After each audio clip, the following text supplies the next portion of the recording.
Goeiemôre, welkom by vandag se oggenddiens. Dit is my gebed dat hierdie boodskap vandag vir jou 'n groot seën sal wees. Deur hierdie YouTube kanaal het God vir ons 'n geleentheid gegee om al meer as 10 miljoen kykers met ons Afrikaanse boodskappe te bereik. En ons glo, dis nog net die begin. Jy kan help om die woord van God verder te versprei deur hierdie boodskap te deel met vriende, familie wat jy weet vandag die woord van God nodig het. Besoek gerus raymondlomba.com vir meer video's, artikels en boeke wat jou in jou geloof kan versterk. Geniet die boodskap wat nou volg en mag dit jou lewe verryk in Jesus Christus, ons Here. Amen.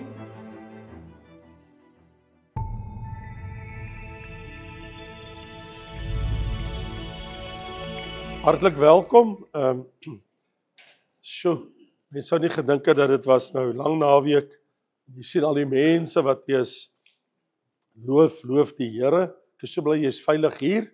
Vertrou dat die Here se tafel vir jou tot seën sal wees en ook die woord van die Here. Julle sal onthou dat ons het mos die week voor Paasnaweek, Palm Sondag soos wat baie dit sou noem, waar Jesus, onthou jy, op die eseltjie, die vil van 'n esel in geklim het. Onthou jy daai gedeelte in Lukas 19, né? En toe het ek nou verduidelik dat dit was maar alles deel van vervulling van Bybelprofesie, né?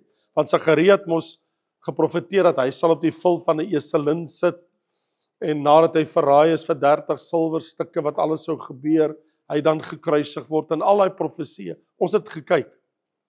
Maar die saak wat ek nie aangesny het, is daai spesifieke gedeelte vers 42 tot 44. Wil net saam met my lees in Lukas 19 vers 42 tot 44. En hy het gesê, dit is nou vir die stad Jerusalem, want vers 41 sê, toe hy die stad sien. So dit gaan nou oor Jerusalem. Oor Jerusalem het hy geween, oor die stad Jerusalem. Nou, Jesus gaan mos nie huil oor geboue en klippe en modder en strate. Dit het mos te doen met die Godstad wat vol van God se kinders is en die volk Israel is. So dit gaan mos oor die stad en sy mense. Hierdie plek waarvan die Bybel sê dat Jerusalem is die stad van God. Dis meer as net 'n plek. Dit gaan mos oor die mense in die plek ook. En hy sê, as jy tog maar geweet het, ja, ook in hierdie dag van jou, die dinge wat tot jou vrede dien. Dis wat God wou gehad het. Maar nou is dit vir jou oë bedek. Want daar sal daaroor jou kom dat jou vyande 'n skans rondom jou sal opwerp en jou omsingel en jou van alle kante insluit. En hulle sal jou en jou kinders in jou teen die grond verpletter. En hulle sal in jou nie een klip op die ander laat bly nie, omdat jy die gunstige tyd, toe God jou besoek het, nie opgemerk het nie.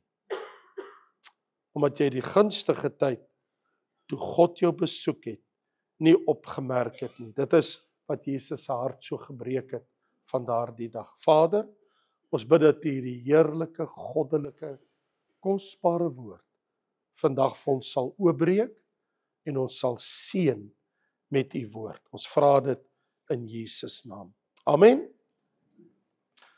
So wat hartseer is dit wanneer die Here jou 'n geleentheid bied en jy die geleentheid verspeel. Dit is hartverskeurend dat sommige mense kry die uitsonderlike geleenthede by God en hulle verspeel dit. Miskien is dit as dit kom by saligheid, by 'n mens se redding. As jy daaroor dink, en ek wil dit stel soos wat dit is, as jy daaroor dink dat daar meer as 2.3 biljoen mense op aarde lewe wat nog nooit die evangelie van Jesus gehoor het, dan bedoel ek die goeie nuus van sy kruisiging, van sy begrafnis en sy opstanding uit die dood uit, wat hy dit vir ons sondes gedoen het. Nou as jy dink daar is biljoene mense wat dit nie weet nie, nog nooit gehoor het nie. Hulle het ook nie 'n Bybel nie. En jy besef, hoeveel keer in jou lewe het jy al die goeie nuus gehoor? As die Here 'n mens se lewe soos 'n rolprent vir jou laat afspeel. En elke keer in jou lewe wat jy geleentheid gehad het om te hoor van Jesus se kruis, Jesus se lydingsdood en alles wat daar gebeur het en nagmaaltafel te kon bywoon en te kan deel aan die tafel. As jy kon dit afgemerk het op 'n kalender, elke geleentheid wat jou pad langs gekom het, dan wonder 'n mens hoeveel honderde of kan ek eerder sê duisende geleenthede het in my lewe my pad langs gekom. Hoe sal ek en jy dit ooit kan bereken? Maar wat van die wat nog nooit ooit daardie geleentheid gesmaak het? Dan kan jy dink die oordeel van God oor mense wat oor en oor herhaaldelik die geleentheid gehad het om te hoor van die gunstige tyd toe God sy volk kom besoek het deur sy seun Jesus Christus, die seun van God, na hierdie wêreld te stuur en wat hy vir ons aan die kruis kom doen het. Kan jy dink wat se oordeel sal daar wees oor mense wat dit gehoor het en nooit na wense op dit gereageer het nie? Dan sal daar mos 'n verskriklike oordeel van God se kant wees. Ek bedoel, as daar by jou geen verontskuldiging is nie. Jy weet wat die waarheid is. Jy weet wie Jesus is. Jy weet wat in die Bybel staan. Jy weet van geleenthede wat jy gehad het en jy weet van al die kansse elke dag in jou lewe wat jy kans gehad het en jy laat dit deur jou vingers glip, jy laat dit verspeel omdat jy toelaat dat die wêreld jou hele lewe oorgeneem het. Kan jy net dink hoeveel mense vandag sit in kerke ongered? Hoeveel mense in hierdie dorp? Hoeveel mense in hierdie stad? Hoeveel mense in die Weskaap? Hoeveel mense in Suid-Afrika sit vandag in kerke en die Bybel is daar, die woord van God is daar en hulle is nog ongered? Dit breek 'n mens se hart. So ek wil met jou praat dan oor daai woorde, die gunstige tyd. Want daar's 'n paar dinge in jou lewe wat jy nie kan terugkry nie. En ek sal jou van hulle vertel. Die een is, as jy 'n woord gespreek het oor jou tong, jy kan hom nie terugroep nie. Jy kan sê ek is jammer, maar hy's uit. Jy verstaan? Dit maak nie saak hoe jy voel oor wat jy gesê het. Natuurlik kan dit vergewe word, maar jy kan nie die woord terugroep nie. Hy's uit. As jy hom gespreek het, 'n gesproke woord kan nie teruggeroep word. En dan 'n pyl wat jy van 'n pyl en boog afgeskiet het, as die pyl geskiet het, dan is hy weg. Jy kan nie dit weer so presies doen nie. Hy's weg. Jy het die pyl afgeskiet. Dink aan iets anders. As jy gister wil terugbring, die dag wat verby is, dis onmoontlik. Jy kan nie 'n dag wat verspeel is, 'n dag wat agter my rug is, jy kan dit nie terugbring nie. Dis weg. Gister kan nooit weer nie. Gister is gister. Gister is verby. Maar dink aan al die geleenthede wat ek al in my lewe gehad het, wat ek verspeel het. Dan lag ek altyd so, ek dink aan my ma, Bets, sy is ook nou al by die Here. Sy het eendag vir my pa Sondag die rapport gelees. En my ma kom wys my eendag, sy sê my kind, ek was in die hoërskool. Toe sê sy, kyk hierso, hier in die rapport, hier staan in die Kaap Betty's Baai. Ek sê, ja ma, wat 'n plek is dit? Nee, sy sê, ek weet van Betty's Baai in die Kaap. Ek sê, ja, maar ek was so opgeskoot, was maar in die hoërskool. Sy sê, nou hier staan, jy kan 'n plot koop in Betty's Baai vir R5,000. Ek dink ek moet vir my een koop. En ek sê, ma, wat wil jy Betty's Baai? Ons bly hier in Transvaal. Wat 'n naam? My later jare dan kom kuier my ma hier by my en as ek met haar so deur Betty's Bay ry, sy sê, "Ai, ek moes my plotgrond daai tyd gekoop het." Elke keer wat ek met haar so teen die kus afry tot haar dood toe, sy is op 83 dood.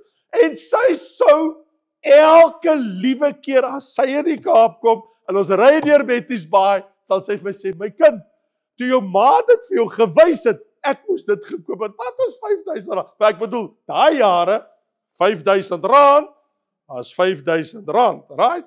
So ons kan mos nou nie dit vergelyk nie, maar nou dink ek net, dan sê ek altyd, wel maat se kans gehad, right? En dis nou verspeel. Ek sê as maar dit gehad het, kon ek mos nou vandag daar 'n huisie opgesit het. Ek sê nou maar dit gaan staan in laat deur ma se vingers glip. Nou, maar ons lag altyd daaroor en dink ek baie keer sal jy ook seker maar dink aan wat? 'n geleentheid wat jy gehad het en jy dit laat verbygaan. Nou kyk, dis aardse goed, vriende. Come on. Die huis wat jy wou koop, wat jy toe nooit gekry het, jy was te laat. Of die aanbod wat jy insit, iemand anders het 'n ander aanbod ingesit, of die voertuig wat jy wou, wat dit ook al is. Die ring wat jy so graag wou gekoop het, en toe by die winkel kom iemand om kla. Luister, dis alles aardse goed. Maar wanneer ons praat van wanneer jy 'n geestelike geleentheid verspeel het, dit is iets anders. Want dan raak dit jou ewigheid. Dit het te doen met jou sielsaligheid. Dit het te doen met jy wat moet lewe tot in alle ewigheid, die waar en die wat daarvan, en die hoekoms en die waaroms en die plekke. So Jesus ry af teen die Olyfberg op die vul van 'n eselin, hy kyk na die stad. En hy sien die vrouens, die kindertjies, hoe lag hulle, hoe speel hulle. Nou logies. Ek bedoel, as Jesus oor die Olyfberg kom van waar hy gekom het van Betanië se kant, van Jerigo af, dan kyk hy op die oospoort. So hy kom van die ooste kant af en hy ry in 'n westelike rigting. Soos wat hy nou uit die ooste uitkom, waar die son opkom agter sy rug. En soos hy in die son oorkom oor die Olyfberg en hulle kyk af op die Olyfberg af en nou ver van die Olyfberg af deur die Kedronvallei en hy kyk na die mure van Jerusalem. Dit het hom so diep geraak dat die Bybel sê dat hy het in trane uitgebars en hy het net begin ween. Want hy het geweet, julle het vandag die geleentheid om my as die koning te aanvaar. Vandag. En julle verwerp my. Hy het dit geweet. Hy sê, as jy maar net besef, maar is vir jou oë verborge, jy's blind. Jy kan dit nie raak sien nie. Kan jy nie raak sien God se geleentheid in jou lewe nie? Wat tot jou vrede dien. Dis tot jou welsyn. En wanneer jy so 'n geleentheid laat glip, dan kom 'n oordeel, né? Dis nie net, dis weg nie. Dan kom 'n oordeel, want God kan nie vir 'n mens sulke geleenthede bied. En jy laat dit glip. En jy word nie tot verantwoording geroep nie. Ain't gonna happen. Die Here sal jou tot verantwoording roep. Jy moet verantwoording doen. Omdat jy die geleentheid gehad het. En die Here Jesus sê, hy sê luister, hierdie stad gaan verwoes word. Die kinders gaan verpletter word. En nie een klip gaan op 'n ander een bly. Hierdie plek gaan tot in die grond afgebreek word. Omdat jy die gunstige tyd toe God jou besoek het, nie opgemerk het nie. Jy was laks, jy was geestelik aan die slaap, vir watter rede ook al. So, die woord geleentheid, toe hy sê, dat jy die gunstige tyd, Jesus noem dit gunstige tyd. Vir ons is dit 'n geleentheid, die tyd is gunstig, dit is 'n oomblik, dit is 'n moment, wat dit kom jou pad langs. en dat jy die geleentheid, want die woord geleentheid is mos gevul met belofte. As ek vir jou sê, jy het 'n geleentheid om hierdie huis te koop, dis in jou vermoë, gaan jy doen of nie. Dit is vol beloftes. As ek vir jou sê, jy het 'n geleentheid om saam met my Kaap toe te ry, want ek sien jy het nie 'n voertuig nie, ek sal jou vat. Dis vol belofte, right? As ek vir jou sê, hier is vir jou 'n geleentheid, dan beteken dit, dis daar, it's there for the taking. Gaan jy dit vat? Gaan jy dit laat glip? Nou ek onthou, in ons familie, ek weet nie of julle familie so is nie, maar ons familie, ek is die tweede seun van 5. My broer George, wat dood is, ek het hom begrawe en na die Here toe gelei op 42 jaar ouderdom, op sy sterfbed, in die hospitaal, toe lei kom na die Here toe, in Pretoria, en hy gee sy lewe aan die Here, en die volgende dag toe sy oorlede. Toe ek daar kom, toe sê my ma my bel, en sê, jou boetie is vanoggend vroeg oorlede, ek was nog steeds in Pretoria. Toe jaag ek na die hospitaalbed toe, want hy lê toe nog op die bed, oorlede, en die manne wat daar is, en was 'n algemene saal, en die manne sê vir my, sê, jene meneer, ken jy daai man? Ek sê, ja, is my broer, wat nou oorlede is. Hy sê, daai man, hy die hele nag gebid en God om vergifnis gevra vir al sy sondes. Hy sê, daai man het hardop dwars deur die hele nag gebid, want ek het die aand, omtrent by 8:00, toe lei George na die Here, toe ek sê, my boetie, jy moet jou sondes aan die Here bely. Hy sê, meneer, daai man het die hele nag gebid, en sy sondes bely. Ek sê, wel, hy is hemel toe, jy kan nou rustig wees, dis jou sondes bely. Maar nou, dit nou daar gelaat. Dit was 'n geleentheid wat ek gebruik het.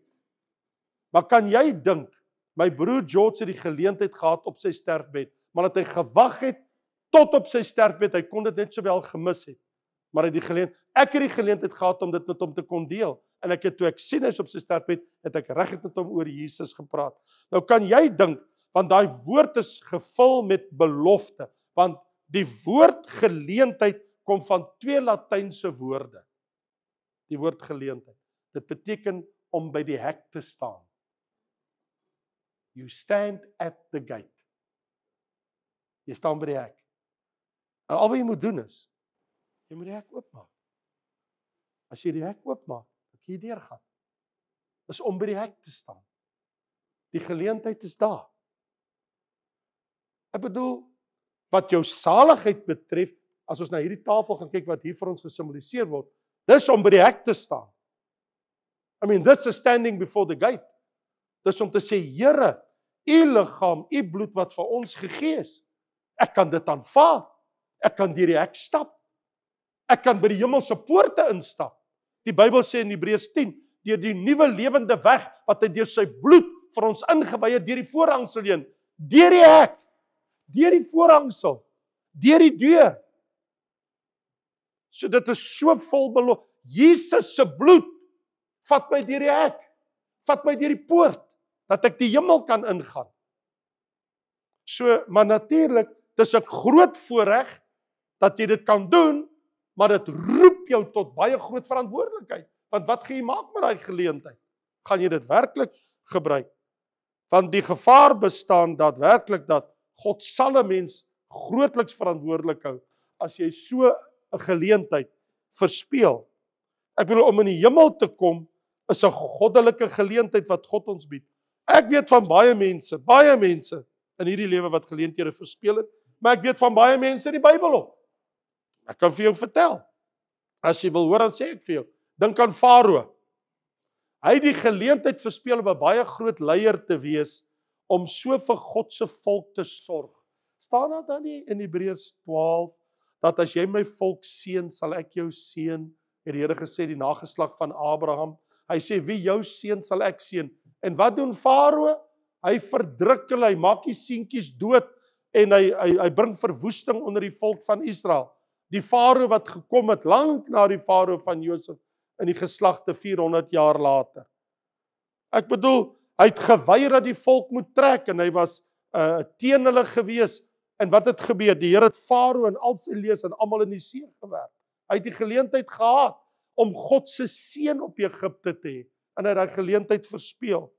Die mense in Noag se dag, ek bedoel, toe Noag in die ark gaan met sy vrou en sy 3 seuns en 3 dogters, Niemand anders het ingestap nie. Die deur van die ark was oop.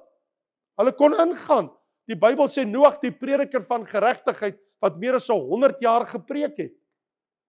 En die mense het net niemand het ingestap, behalwe net sy eie familie. As jy dink Sodom en Gomorra, net Lot en sy familie is uit die stad uit, en sy vrou met 'n halwe hart, sy het omgedraai en ons weet wat het met haar gebeur, toe sy met 'n halwe hart daar uit die stad uit weg is. En niemand is gered. Die hele Sodom, die hele Gomorra, almal is dood wat in daai stede was. Almal wat op die aarde was, wat nie op die ark, wat nie in die ark was, is almal dood. Dis verspeelde geleenthede.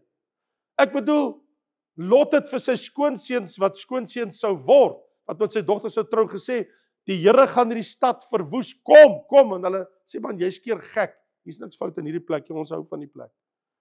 Johannes die Doper, ek bedoel, hoekom het die geestelike leiers, die Fariseërs en die Sanhedrin, in die Joodse raad en die hoofpriester, hoekom het hulle almal Johannes die Doper se woord gevat en laat doop? Ek bedoel, meer as 250, 300.000 mense, sê Josefus die geskiedskrywer, is gedoop deur Johannes in die Jordaanrivier, behalwe die geestelike leiers, hulle wil niks weet nie. Hulle het mekaar beïnvloed. En hulle die geleentheid laat glip. En nou, 3,5 jaar later, is hulle verhard teenoor Jesus, hulle gaan hom kruisig. Hier kom Jesus af met die vul van 'n eseling. Hy sê die gunstige tyd, julle sien dit nie raak nie. Die mense in Jesus se dag, daai dag toe Jesus van oor die Olyfberg ry, was so 'n geleentheid vir Israel om hulle tot die Here te keer. En hulle het dit nie gedoen nie. So die aangrypende ding is hier, is wat maak ek en jy met al die geleenthede wat ons pad langs kom? Wel, ek het gaan weer hieroor nadink. Een van die redes waarom mense nie 'n geleentheid aangryp en benut nie. Waarom mis 'n mens die hek?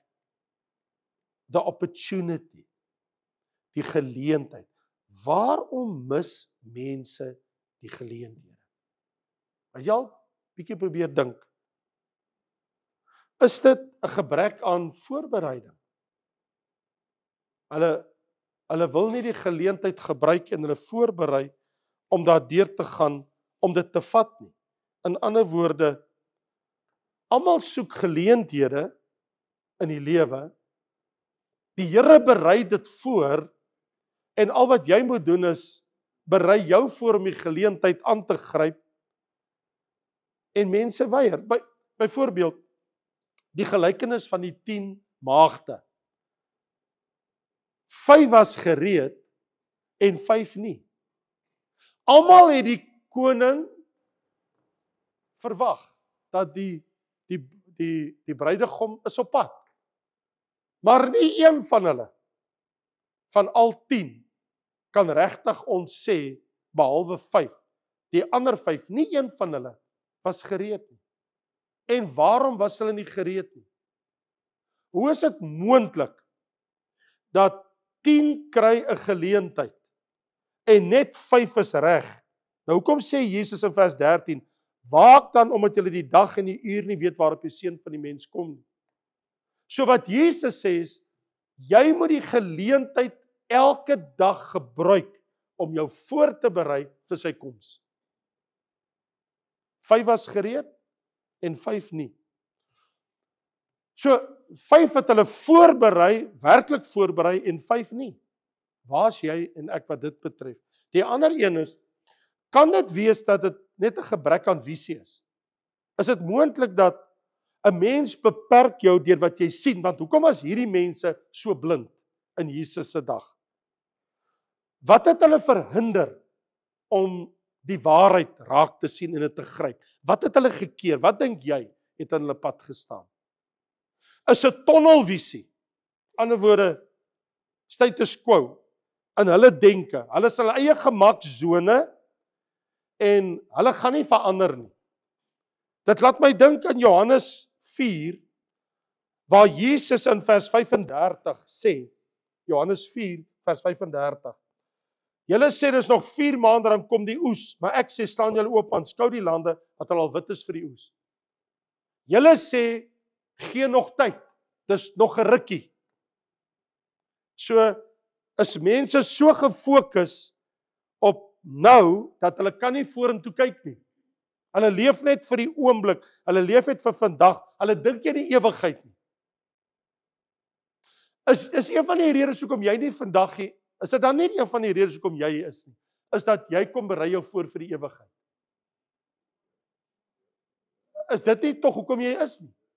Hoekom wil jy nie tafel deel hê? Is dit nie deel van, jy gryp die geleentheid aan? En jy woon nie maar net kerk by, omdat dit 'n Sondag is nie. Maar dat jy kom met die visie van ek wil my voorberei, want jy sien daar is die tradisionele visie ook. En dit is waar die verlede is die standaard van sukses. In ander woorde, mense hou maar net by wat dit is, wat ouma en oupa het kerk toe gegaan, en ma en pa het kerk toe gegaan, en is die regte ding op 'n Sondag kerk toe te gaan, right? Ja, sê ja. Jy moes gesê het ja. Ek bedoel, ek praat nie van ouma en oupa nie. Ek sê, dit is mos die regte ding op 'n Sondag na die huis van die Here te gaan. Ja, natuurlik. Ons almal weet dit. Maar baie sal dit doen uit tradisie en gewoonte. En dis net die regte ding om te doen. Maar die geleentheid word nie benut nie, want jy sien, want die werklike geleentheid moet gebruik word met geloof, want as daar 'n gebrek aan geloof is, en dis die ander ding wat verhinder, nie net dat jy's nie voorberei nie, en jy het nie 'n visie, en jy besef nie wat lê vir jou voor in die ewigheid nie, maar in hierdie geval is dat die geleentheid is toe nooit benut nie, het dit te doen met 'n gebrek aan geloof. Wat gaan hierso aan? Want Jesus sê, julle die gunstige tyd het julle nie opgemerk nie. So, miskien moet 'n mens vir jouself afvra, 'n gunstige tyd. Ek het in COVID, die Here met my oor iets gepraat toe COVID begin het, daai week toe ons die land toegesluit is deur die president. Toe ek met die Here gaan praat en die Here sê vir my, en ek het met almal van julle gedeel destyds, dat die woord wat ek by die Here gekry het is net die woord a crisis but in Chinese. En nou sê ek vir Amanda, hoekom praat jy in my Engels? Sy sê ek het jou gesê God is Engels. Ek is like, okay, ek weet hy kan Engels praat, ek weet hy kan Afrikaans ook praat. Nou, want toe sê ek vir haar, maar Tom het vir my gewys, dit was die November maand, voor die Maart maand, die 26ste Maart, die president ons op die donderdag aand gesê, die land is gesluit, julle sal onthou, was 'n donderdag aand, en was die 26ste Maart, maar 4 maande voor dit, 5 eintlik, in November maand was ek in Beijing, ek het pastore opgelei in die huiskerk, die ondergrondse kerk in China. Toe teken Tom vir my op 'n servet die woord crisis in Chinese. Toe verduidelik hy vir my dat crisis is 2 woorde in Chinees, die simboolse teken vir krisis het eintlik 2 woorde. En dit is gevaar en geleentheid. Hy sê vir my, Ray, we as Chinese people, when we look at the sign, how you sign crisis, I say we see 2 things. There's danger, but there's opportunity. En ek sal dit nooit vergeet nie. En so, hier is die ding, daar's gevaar, want die hel wag vir die ander kant. Dis die eindpunt. Maar die geleentheid is, Jesus sê, ek kan jou dit spaar. Ek kan jou siel red van 'n ewige hel. En ek kan jou hemel toeneem. En jy kan vir ewig saam met my wees. Ook in die nuwe Jerusalem, wat uit die hemel uit neerdal. So, hoe kyk jy daarna, na die gunstige geleentheid? Ek wil vir jou sê, ek en jy kom ons nou deur die hele boek Lukas, die van julle wat al die dienste bygewoon het, die afgelope jaar plus, oor Lukas, sal onthou, ons het mos al lank terug stilgestaan by Lukas 4, waar die mense in Nasaret, onthou julle, toe ek julle vertel het waar Jesus in Nasaret was, en toe wil die mense om van die kraans by 'n afgrond afstoot om hom dood te maak in sy eie vaderstad. Onthou julle dit? Ja, hulle het die geleentheid gehad om hom te erken as die Messias, maar toe wil hulle hom oor die afgrond stoot en hom doodmaak.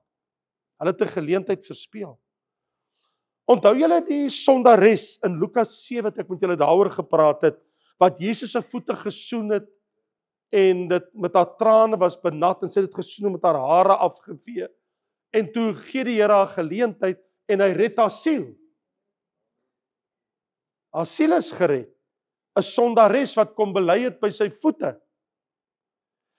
Julle sal onthou in Lukas 9, ek en jy was mos al daar, waar die Samaritane het gesê, ons wil nie Jesus in ons dorp hê nie. Ons ontvang hom nie in ons dorp nie. En die Bybel sê, die stad van die Samaritane het hom nie ontvang nie. Toe raak sy disippels Johannes en sy broer Jakobus, hulle raak toe warm onder die krag. Hulle sê, Here, ons gaan bid. Kan ons bid dat vuur uit die hemel uit nou val en hulle almal verwoes? Ek bedoel, hierdie twee manne hulle is vuurwarm evangeliste. Kom ons maak al hierdie mense dood, Here. Sal ons nie sê dat vuur kom? En Jesus sê, wow, stop. Ek het nie gekom te verdelg nie. Los hulle. Kom ons gaan aan. So, en toe het hy verbygehou by Samaria, wat dit betref in Lukas 9. Daar was Maria, as Jesus elke keer, ons lees nêrens in die Bybel, hy het ooit in Jerusalem oornag nie. Gewoonlik het hy daar in Betanië gebly, lees ons hy was by Martha en Maria en Lazarus aan huis, en so op net so oor die nek van die Olyfberg.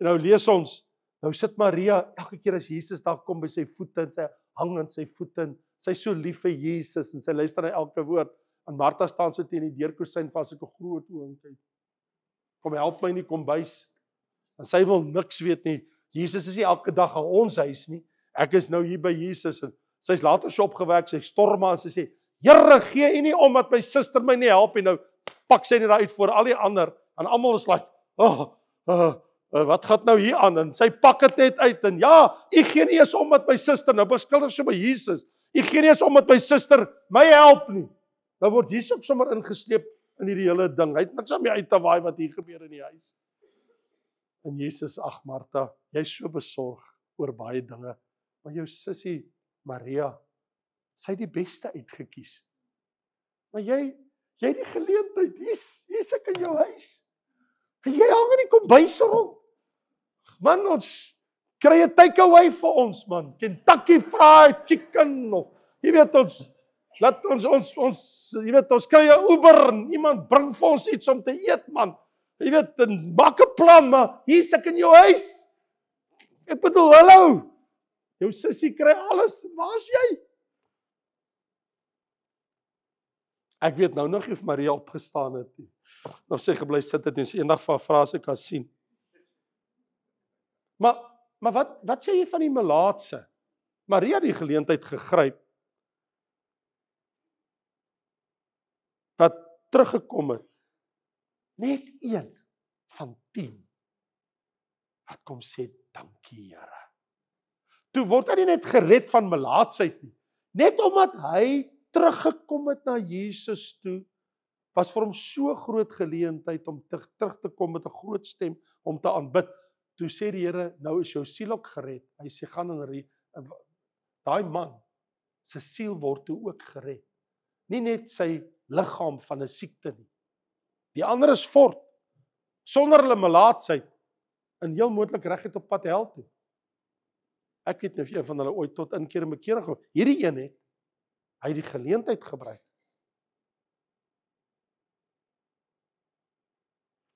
Wat sê jy van hierdie man langs die pad? Daar staan in Lukas 13, Jesus is op pad na Jerusalem toe op reis, en hy gaan deur dorpe en stede, so van een plek, en hy preek oralste waar hy kom. En iemand sê vir hom langs die pad, hy sê, Here, is die wat gered word min? Hy wil toe weet oor saligheid. Hoeveel van al hierdie mense wat so saam met U loop, is gered en ongered? En hy antwoord, hulle stry hard om in te gaan deur die nou poort, want baie sê ek vir julle sal probeer om in te gaan, hulle sal nie in staat wees nie. Gaan kyk na daai preek van my, toe ek gepreek het oor, hoekom is mense nie in staat om in te gaan nie? Hoekom het hulle die geleentheid verspeel? Gaan kyk 'n bietjie, is daar, is op YouTube, gaan luister. Wat ek vir jou wil sê is, wat van hy ryk jong man wat ek en jy nou die dag na gekyk het in Lukas 18.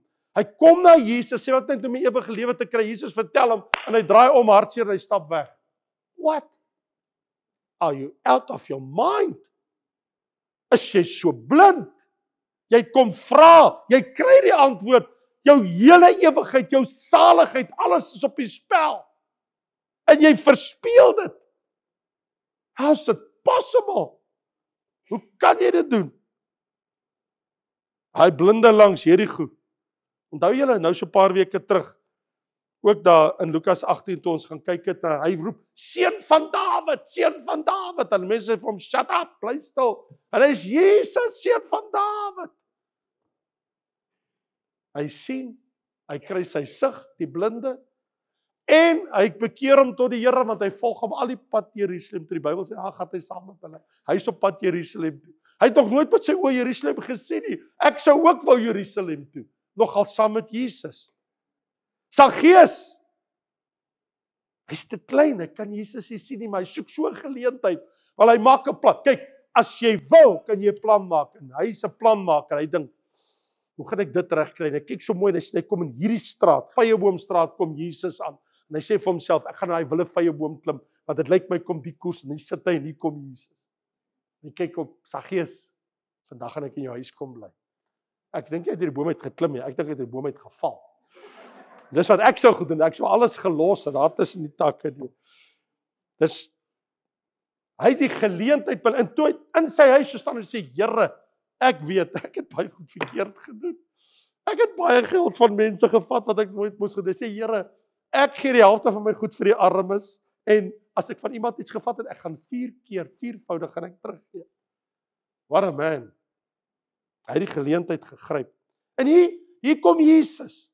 En die geestelike leiers, hulle het net een plan. Hom wil ons doodmaak. Hom moet ons uit die weg uitry. Dit laat my wonder. Gebruik ek en jy elke geleentheid om nader en nader aan Jesus te kom. Want jy sien, mag God ons help, dat dit nooit ooit van enige een van ons gesê word, dat ons uit die gunstige tye en die geleenthede wat God ons gebied het ons maar net so liek kraak, asof dit niks is, deur ons vingers laat glip. Mag die Here my help, dat ek dit nooit doen nie. Dat ek die geleentheid van redding, van saligheid, terwyl 2.3 biljoen nie eers van dit weet wat ek jou vandag vertel. Hulle weet nie eers af. Niemand het dit nog ooit vir hulle gesê. Hoe kwaadlik sal die Here ons neem, wat hierdie dinge oor en oor hoor, en hulle het nog nooit gehoor nie. Wat 'n vreeslike oordeel. Kom ek vir jou iets sê. Ek wil sluit hiermee. Hy sê, jou vyand gaan 'n skans teen jou opwerp. Jou kinders gaan verpletter word. Julle gaan in gevangenskap uit hierdie stad uit weggevoer word. Jy gaan nie een klip op 'n ander een oorbly. Dis erg.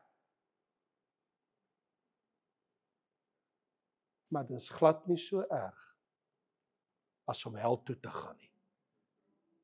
Dis baie erger. Dis baie erger. Iemand jou huis afbreek, baksteen vir baksteen tot in die grond. Let it go. Baie erger. Vir diegene wat die geleentheid om gered te word, by laat verbygaan. Dis hoekom Petrus sê, maak vas julle verkiesing. In 1 Petrus sê hy, julle moet julle verkiesing, in 2 Petrus 1, hy sê julle moet julle roeping en verkiesing, moet julle vasmaak. Okay? So Petrus sê, jy moet jou roeping en verkiesing, moet jy vasmaak. In Hebreërs 2, vers 1 tot 3 sê, wat so oordeel dink jy wag vir hulle, wat die saligheid verontagsaam, maar dit as niks ag nie. So as jy die geleentheid verspeel, wat se oordeel wag? Vandag het ek en jy die geleentheid om te doen wat Petrus sê in 2 Petrus 1. Hy sê, julle moet julle roeping en julle verkiesing in die Here moet julle vasmaak. Nou, hier is jou geleentheid vandag. Wanneer jy van hierdie brood vat in jou hand, en jy neem hierdie bekertjie in jou hand, dat jy sê, Here, ek vat hierdie geleentheid.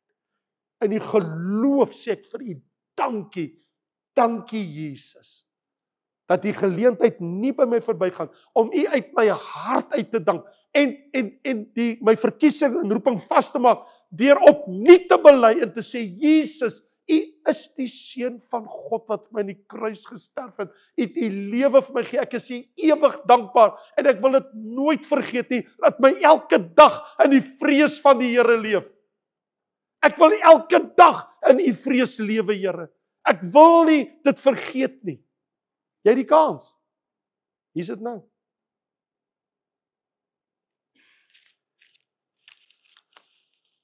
Sit net so, dan bid ons saam.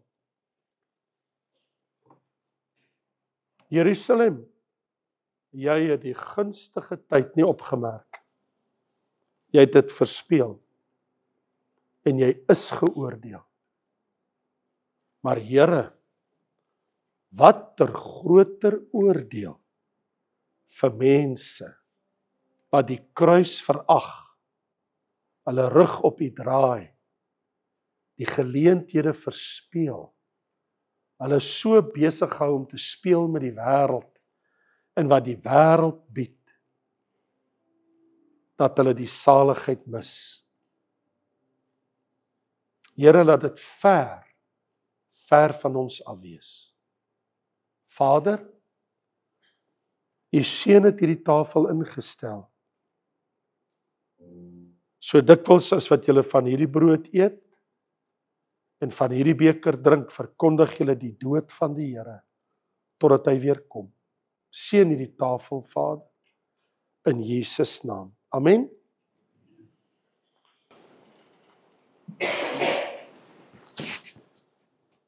Vriende, dis tussen jou en die Here.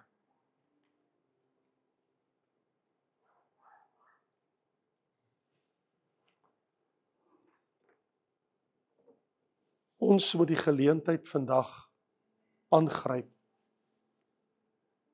soos nog nooit van tevore. Sê, Here, ons wil nooit dat hierdie dag teen ons getuig nie. Ons het almal gehoor van hierdie geleentheid. Vat my blindheid weg, laat my sien. Met geloof in my hart, wat u vir my gedoen het. Paulus sê dat, ek het van die Here Jesus ontvang, die nag waarin hy verraai is, het hy brood geneem, en nadat hy gedank het, het hy dit gebreek, en gesê, neem eet, my liggaam, wat vir julle gebreek word. En na die ete, het hy die beker geneem en gesê, hierdie beker is die bloed van die Nuwe Testament wat vir baie uitgestort word tot vergifnis van sonde. So die geleentheid is daar. En jy's vandag hier om hierdie geleentheid te benut. Om jou verkiesing en jou roeping in die Here vas te maak.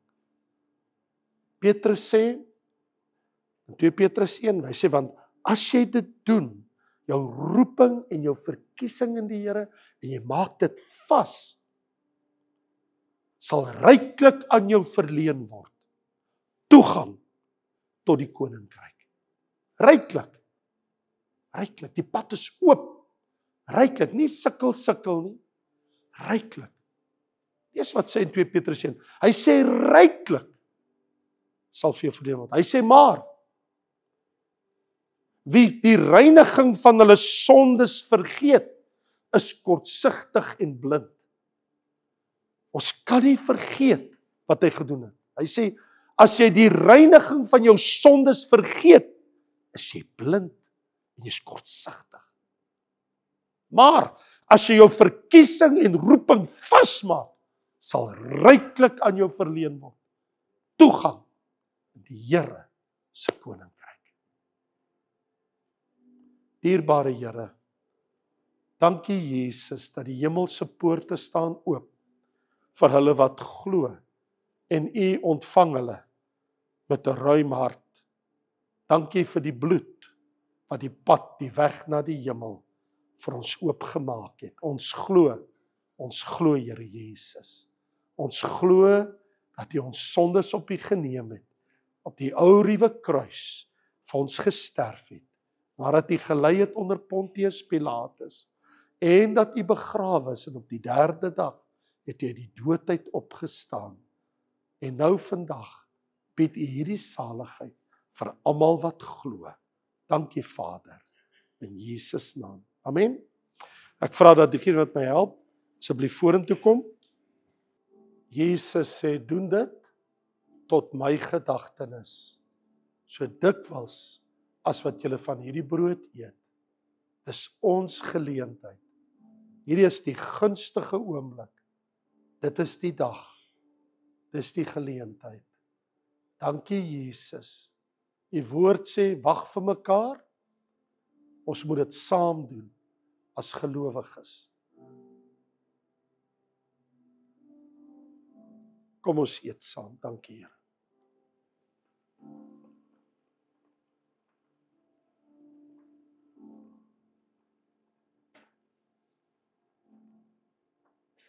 En na die ete, die beker met die woorde, my bloed, die bloed van 'n nuwe testament. Dankie Here vir 'n nuwe testament en 'n nuwe verbond aan die kruis vir ons gesmee. Kom ons drink saam.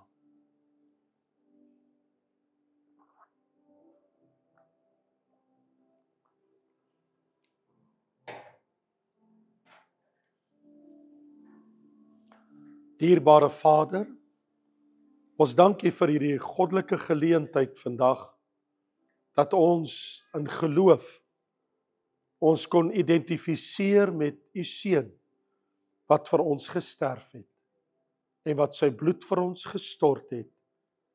Ons dankie dat ons deur U herinner word, dat U Gees ons herinner, om ewig dankbaar te wees. Here Jesus, ons dank U vir wat U aan die kruis vermag het, en die dood wat U vir ons gesterf het.